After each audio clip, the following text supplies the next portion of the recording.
Bismillahirrahmanirrahim. Alhamdulillahirrabbilalamin. Wassalatu wassalamu ala asyrafil anbiya'i wal mursalin wa ala alihi washabihi ajma'in.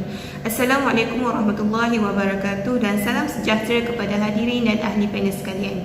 Syukur kepada Ilahi dengan izinnya kerana kita dapat bersua dalam forum atas talian pada kali ini bagi membincangkan tentang pemikiran kritis dan kreatif dari pandangan Al-Quran dan As-Sunnah.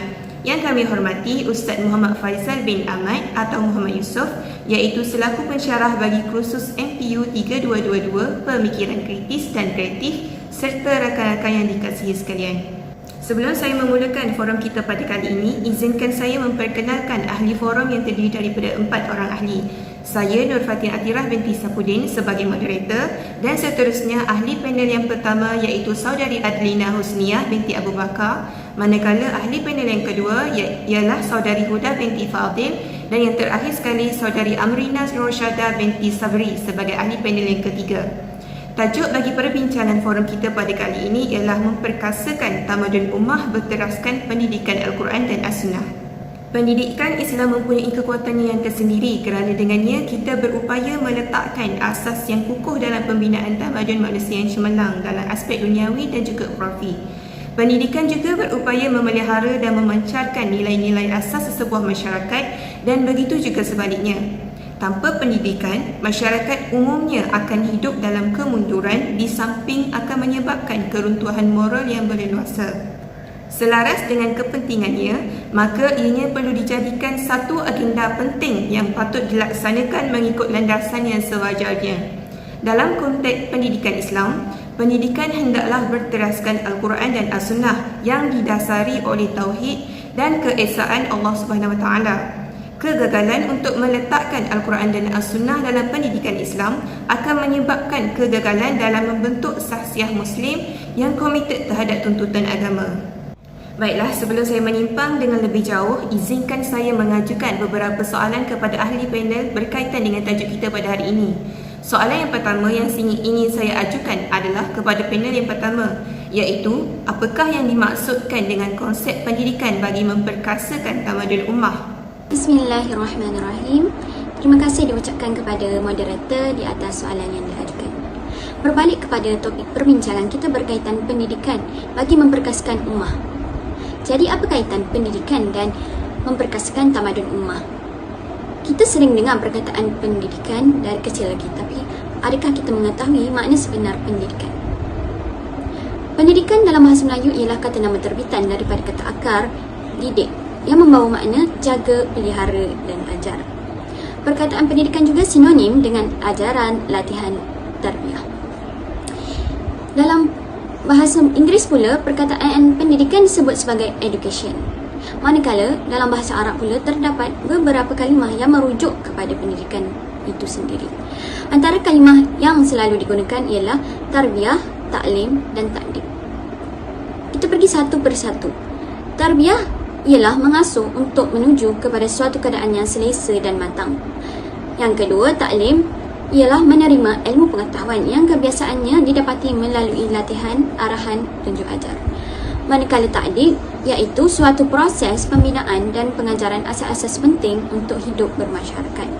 Menurut Al-Attas, antara ketiga-tiga kalimah tersebut, kalimah ta'dib merupakan kalimah yang paling tepat. Ini kerana kalimah ta'dib itu mempunyai makna yang lebih spesifik untuk menggambarkan proses pendidikan manusia.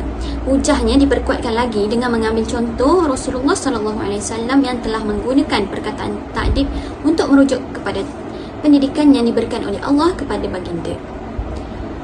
Baiklah, kita pergi pula kepada pandangan Islam. Dalam konteks Islam, pendidikan merupakan satu pelajaran atau pendidikan bagi kognitif, fizikal dan roh untuk melahirkan insan yang berperi kemanusiaan. Ianya tertumpu kepada pendidikan individu sehingga menjadikan seseorang manusia yang benar-benar sempurna, bukan sahaja dari segi pertambahan ilmu, bahkan dari segi pembentukan akhlak dan rohani. Walau bagaimanapun, Islam tidaklah melihat dari skop yang sempit. Ia tidaklah terbatas kepada pendidikan duniawi semata, bahkan meliputi dua lapangan, iaitu dunia dan akhirat. Di sini kita dapat lihat dalam konteks Islam, ianya seimbang, bukanlah semata-mata hanya kepada akhirat. Ibn Khaldun sendiri telah membahagikan kepada dua bahagian ilmu, iaitu ilmu fardu ain dan ilmu kifayah. Di mana seperti yang kita dapat tahu, ilmu fardu ain adalah ilmu yang wajib bagi setiap individu, manakala ilmu fardu kifayah merupakan ilmu yang di dalam satu kelompok perlu ada seseorang yang mempunyai ilmu tersebut. Jadi ilmu fardu ain di sini adalah seperti kita dapat lihat ilmu-ilmu agama lah, lebih kepada ilmu agama, seperti contoh ilmu tauhid, ilmu fiqh. Jadi ilmu fardu kifayah pula seperti ilmu ekonomi, ilmu sains, ilmu ideologi. Baiklah. Jadi apa yang dapat saya simpulkan, Islam tidak mementingkan pencapaian intelektual yang tinggi semata-mata. Bahkan perlu dilengkapi dengan kefahaman yang jelas mengenai agama Islam itu sendiri bagi menghasilkan tamadun ummah yang cemerlang di dunia maupun di akhirat. Jadi itu sahaja dari pandangan saya. Terima kasih. Terima kasih kepada saudari panel atas jawapan yang diberikan. Seterusnya, saya ingin mengajukan soalan kepada saudari panel yang kedua. Bagaimanakah berlaku proses pendidikan dalam Al-Quran dan apakah gambaran ayat-ayat Al-Quran yang menjelaskan mengenainya? Terima kasih kepada Tuan Moderator atas soalan yang diajukan kepada saya. Proses pendidikan kepada manusia telah berlangsung sejak azali, sejak Allah menciptakan Nabi Adam dan mengajarnya nama-nama dan kegunaan benda-benda di dunia. Hal ini diterangkan dalam surah Al-Baqarah ayat 31 yang bermaksud, dan ia telah mengajarkan Nabi Adam akan segala nama benda dan gunanya, kemudian ditunjukkannya kepada malaikat. Lalu ia berfirman, terangkanlah kepadaku nama benda ini semuanya jika kamu golongan yang benar. Pendekatan pendidikan Al-Quran berkait rapat dengan tujuan kewujudan manusia, iaitu untuk beribadah dan berserah diri kepada Allah untuk mencapai kebahagiaan dunia dan akhirat. Ini ditegaskan dalam surah Al-Zariyat ayat 56 yang menyatakan bahawa manusia dicipta untuk beribadah kepada Tuhan. Islam amat mementingkan menuntut ilmu, terbukti dengan peranan Al-Quran dalam pembangunan tamadun Islam. Wahyu pertama kepada Nabi Muhammad dalam surah Al-Alaq ayat 1 hingga 5. Bacalah wahai Muhammad dengan nama Tuhanmu yang menciptakan sekalian makhluk. Ia menciptakan manusia dari sebuku darah beku. Bacalah, dan Tuhanmu yang maha pemurah yang mengajar manusia melalui pena dan tulisan. Ia mengajarkan manusia apa yang tidak diketahuinya.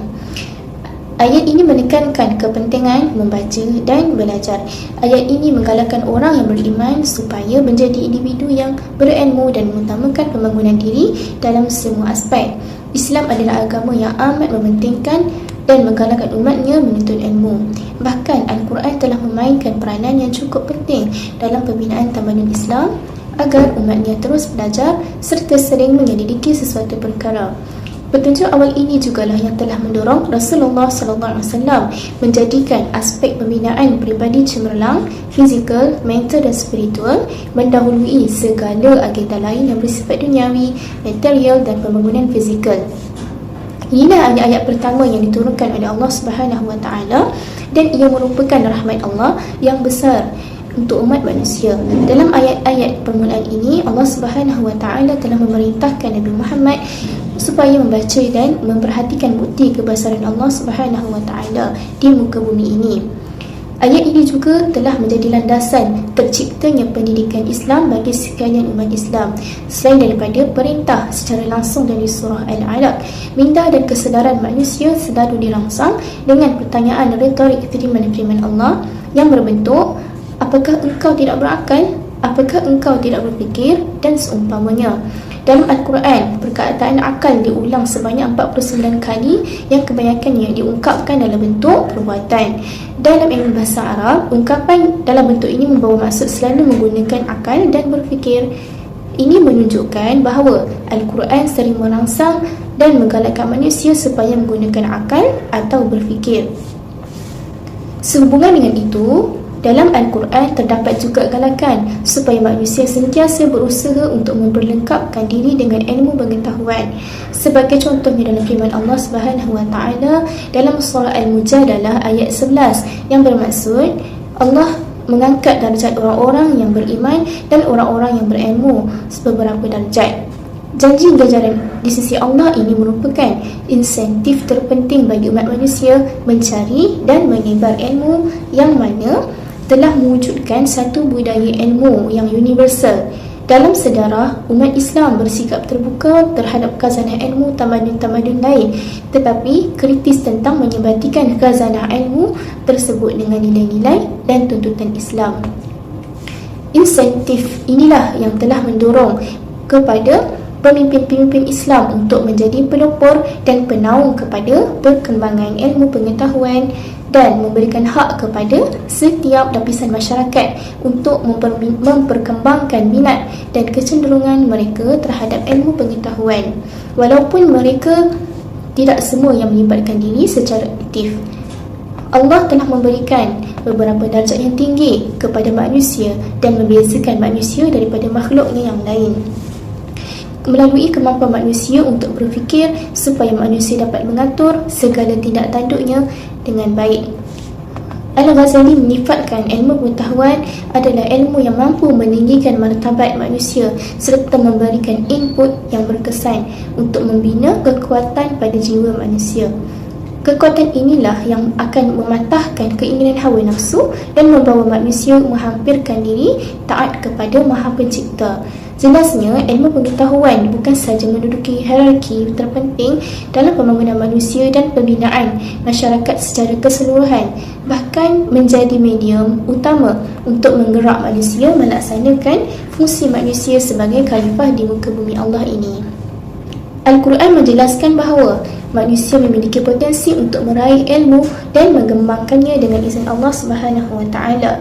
Oleh yang demikian, terdapat banyak ayat-ayat Al-Quran yang memerintahkan manusia untuk menempuh dan menggunakan berbagai cara untuk mewujudkan hal ini. Selain itu, terdapat banyak ayat lagi ayat-ayat Al-Quran yang menunjukkan tentang kelebihan ilmu dan betapa tingginya kedudukan orang yang mempunyai ilmu pengetahuan. Umum mengetahui bahawa pengutusan Nabi Muhammad SAW adalah merupakan era baru dalam arena pendidikan. Ini termaktub dalam firman Allah Subhanahu wa taala dalam surah Al-Baqarah ayat 151. Untuk menjana kekuatan sesebuah bangsa dan negara, kekuatan agama hendaklah dibina dan dikembangkan di semua peringkat pendidikan. Manakala untuk mencapai matlamat memiliki warga negara yang baik, asas-asas pembinaan manusia haruslah bersepadu dan bermula dan dengan pembinaan akidah yang benar dan kukuh. Pendapat ini adalah berdasarkan firman Allah dalam surah Al-A'raf ayat 172. Terima kasih kepada saudari panel atas jawapan yang sangat jelas. Baiklah, yang terakhir sekali soalan kepada saudari panel yang ketiga. Adakah perlu pendidikan dalam as-sunnah dan terangkan serba sedikit mengenai tindakan baginda Rasulullah SAW itu sendiri dalam menitik beratkan pendidikan dalam as-sunnah untuk umat Islam? Terima kasih kepada Tuan Moderator. Pendidikan dalam Islam mempunyai martabat yang sangat tinggi dan penting sekali, dan ia juga merupakan tuntutan dan kewajipan. Sebagai contoh, Rasulullah SAW itu sendiri menggalakkan masyarakat Islam untuk mendalami ilmu pengetahuan. Banyak daripada program-program pembangunan yang dilaksanakan oleh baginda bertujuan untuk membangunkan bidang keintelektualan dalam Islam. Mereka bukan sahaja mahir dalam ilmu pengetahuan fiqh, tauhid, tafsir dan lain-lain, malah telah menerokai bidang-bidang baru seperti sains, matematik, astronomi, perubatan dan sebagainya. Berbalik kepada soalan yang pertama, dari sudut pandangan Islam, mencari ilmu dan mengajarkannya adalah satu kewajipan bagi setiap Muslim. Lebih tegas lagi, Islam mewajibkan bagi setiap umat Islam untuk menuntut ilmu sebagaimana sabda Rasulullah SAW yang bermaksud, menuntut ilmu adalah satu kewajipan ke atas setiap orang Islam. Sabda Rasulullah SAW ini menunjukkan bahawa kewajipan menuntut ilmu bukanlah kepada golongan tertentu sahaja. Bahkan kewajipan tersebut adalah ke atas seluruh umat Islam. Allah Subhanahu wa Ta'ala tidak akan mengubah nasib sesuatu kaum itu sendiri sehingga mereka berusaha untuk mengubahkannya sendiri.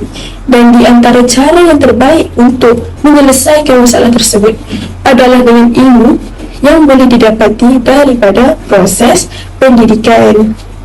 Antara hadis yang menunjukkan tentang kepentingan pendidikan kepada umat Islam ialah dalam hadis yang diriwayatkan oleh Imam Al-Bukhari dan Abu Hurairah radhiyallahu anhu, Rasulullah SAW bersabda yang bermaksud, tiap-tiap kanak-kanak itu dilahirkan dalam keadaan suci, maka ibu bapanya lah yang menjadikan ia sebagai Yahudi atau Nasrani atau Majusi.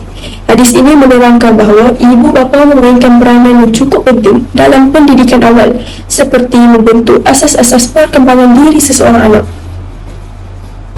Okey, baiklah, seterusnya bagi soalan yang kedua, iaitu mengenai tindakan baginda dalam menitik beratkan pendidikan dalam sunnah. Okey, kita boleh mengambil contoh daripada beberapa tindakan Rasulullah SAW itu sendiri.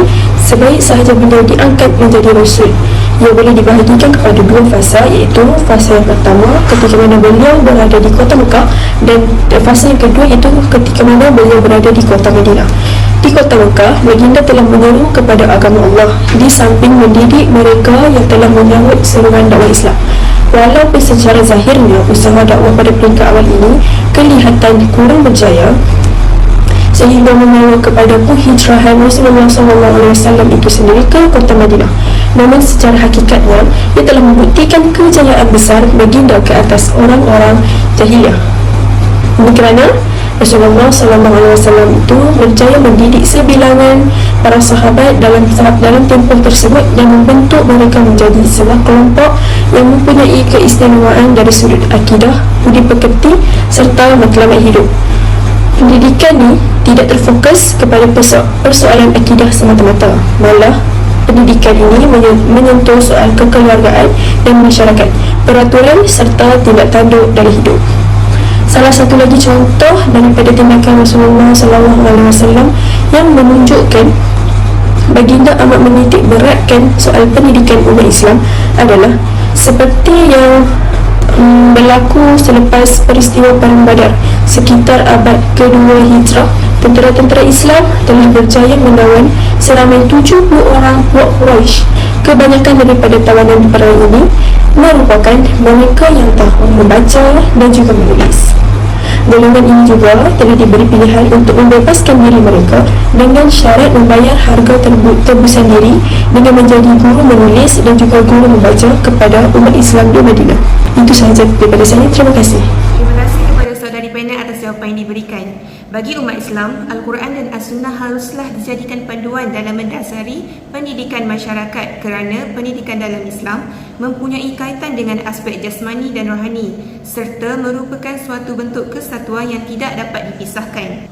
Oleh hal yang demikian, pembinaan terhadap kedua-duanya haruslah seimbang supaya dapat mengembalikan kegemilangan tamadun Islam seperti mana yang telah ditunjukkan pada zaman awal Islam. Baiklah, menjawab sudah kita kepada soalan-soalan yang diberikan. Sangatlah jelas dan semoga memberi kefahaman dan manfaat untuk kita semua. Sekian, itu sahaja forum kita pada kali ini. Saya mewakili ahli panel kita pada kali ini ingin memohon maaf andai ada terkasar bahasa atau tersilap bicara. Yang baik itu datangnya daripada Allah Subhanahu Wa Taala dan yang buruk itu datangnya dari kekhilafan diri kami sendiri. Saya akhiri forum kita pada kali ini dengan lafaz wabillahi taufiq wal hidayah. Wassalamualaikum warahmatullahi wabarakatuh.